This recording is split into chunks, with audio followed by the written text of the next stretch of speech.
नमस्कार मित्रांनो, श्री मराठी स्टोरीमध्ये आपल्या सर्वांचं मनपूर्वक स्वागत आहे.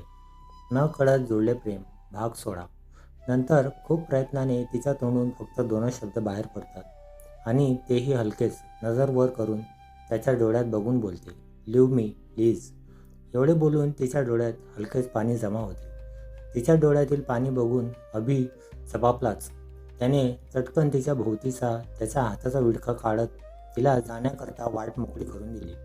आराध्या लगेच तिथून पडतच तिच्या रूममध्ये चालले जाते. इकडे अभिला डोळ्यासमोर फक्त आराध्याचा चेहरा दिसत होता. तिचे ते पाणावलेले डोळे ज्यात तो हरव पाहत होता. अभि मनातच म्हणाला, काय झाले होते मला? तिच्या डोळ्यात पाणी बघून का बेचैन झालो मी? किती घाबरली होती ती, आणि तिच्या एवढ्या जवळ कसा काय जाऊ शकतो मी? एवढा राग आला होता तिचा, पण तिच्या डोळ्यातील पाणी बघून का अचानक विरघळलो मी? Damn, what happen to me? Abhi, calm down. Throw out that stupid thoughts from your mind. इकडे आराध्या रूममध्ये येताच स्वतःशीच बोलत असते. कोण समजतो कोण स्वतःला? असा एवढा कुठला मोठा गुन्हा केला मी, आणि असा अचानक जवळ कसा काय येऊ शकतो तो?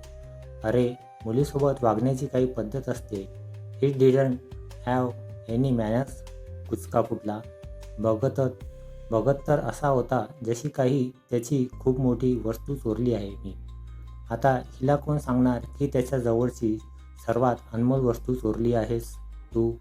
ते म्हणजे त्याचे हृदय. पण ते त्यालाही माहीत नाही.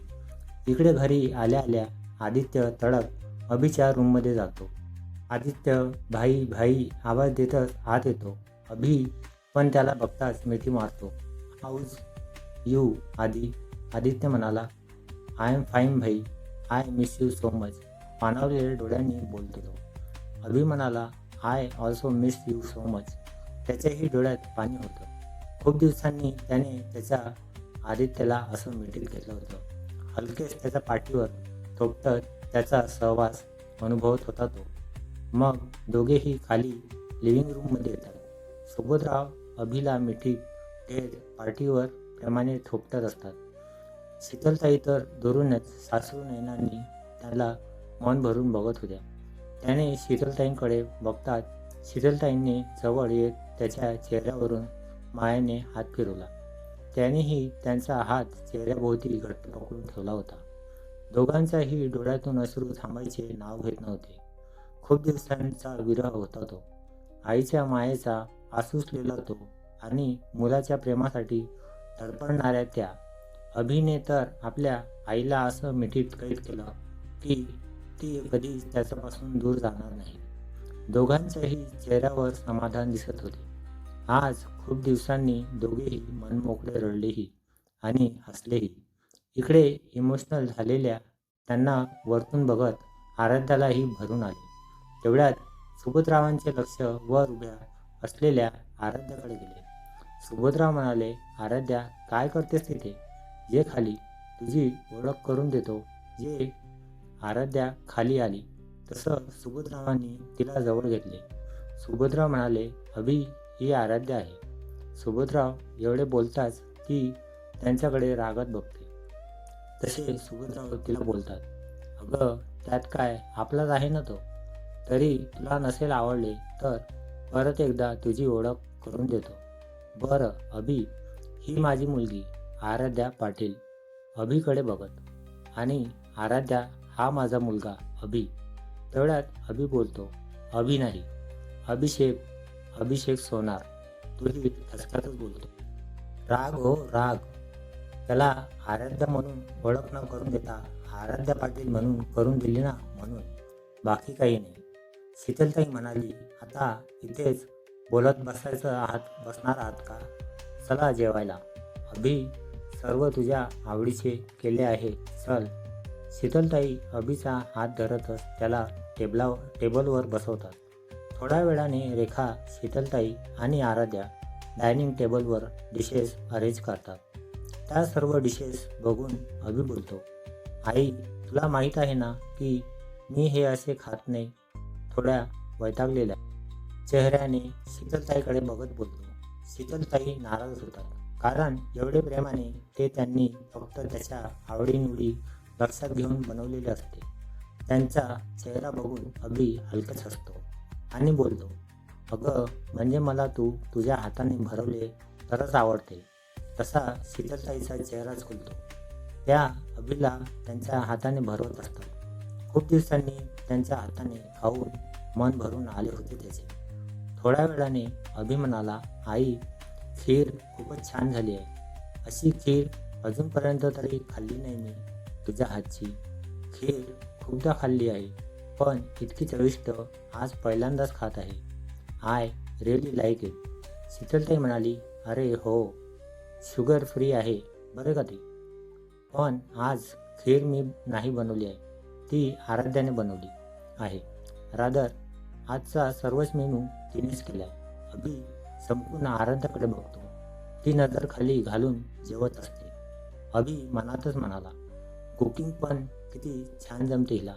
चव आहे हाताला, सर्वच अगदी परफेक्ट आहे. सुभद्राव म्हणाले, अभि छान झाले ना जेवण? अभि म्हणाला, हो. एवढे बोलून खाली बघून जेवत असतो. आराध्या मनातच म्हणाली, बोलायला काय पैसे लागताय काय यांना? थोडी तारीफ केली तर काय बिघडते? सुभद्राव म्हणाले, सर्व कामात अगदी परफेक्ट आहे माझी लेक. बरं आराध्या, मी तुझा इंटरव्ह्यू आदित्यच्या एंगेजमेंट नंतर दुसऱ्या दिवशी अरेंज करायचे म्हणतो आहे. It's okay with you? Aaradhya म्हणाली, हो बाबा, चालेल मला. सुभद्राव म्हणाले, ठीक आहे, मी त्यांना तसे अरेंजमेंट करायला सांगतो. इकडे अभि सर्व ऐकून मनातच म्हणाला, म्हणजे आता ही आपल्या ब्रांचला इंटरव्ह्यू देणार तर. नाव सी मीज व्हॉट आय कॅन डू. आणि त्याच्या चेहऱ्यावर एक डेव्हिल स्माईल आली. आदित्य म्हणाला, भाई, उद्या तू माझ्यासोबत खरेदीला येतो आहेस? अभि म्हणाला, नो आदी, मला नाही जमणार. उद्या माझी खूप महत्त्वाची मीटिंग आहे इथल्या ब्रांच हेडसोबत. आदित्य म्हणाला, भाई प्लीज ट्राय कर ना येण्यासाठी. आणि Aaradhya, tomorrow you can also come with मी.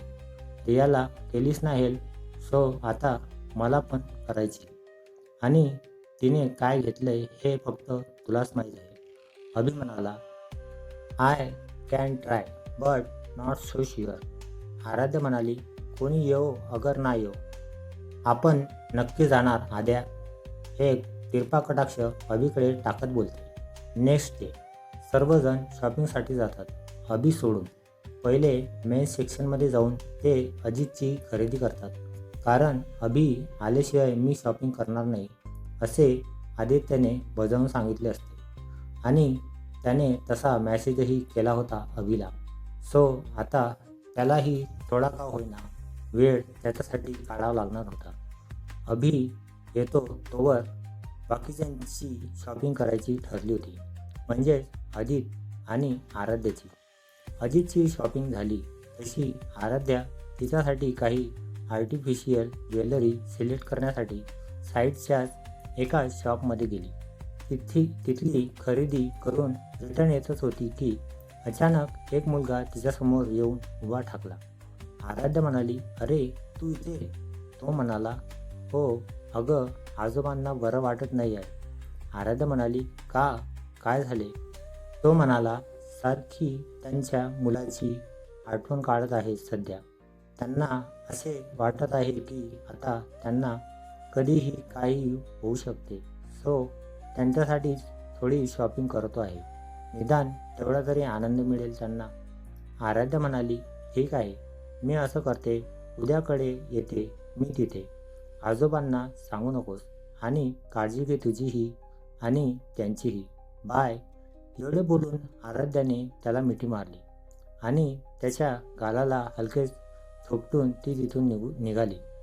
पण हे सर्व कुणीतरी दुरूनच बघत होतं आणि तेही डोळ्यात अंगार आणून आग ओकत होते डोळे त्याचे. काय होईल पुढे? कोण आहे तो? काय संबंध आहे त्याचा आराध्याशी? आणि त्याला बघून कुणाला राग आला? एंगेजमेंटची धमाल आणि बरंच काही बघूया पुढच्या भागामध्ये. आजचा भाग कसा वाटला नक्की कळवा आणि प्लीज सबस्क्राईब करायला आणि कमेंट देण्यास कंजूसी करू नका.